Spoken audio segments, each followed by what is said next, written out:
Si Bapang Tony, yan ang magaling na steelman. Ayun ang seaman, pati seaman, itatrabaho.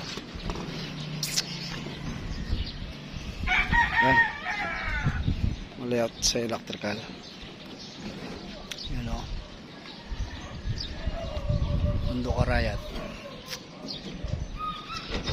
Ilipit natin yung ano, yung entrada. Storbo dito eh. Yan, nakakasayan. Kaya may size 6 na kasi tatap ko na yung light talaga dito para mawala lang. Ayun yung kahapon, no? Nailipat na. Ito naman yan. Tapos may square box tayo dito. Dito papasok lahat ng mga pag-supply ko sa mga ilaw. Dito lahat pag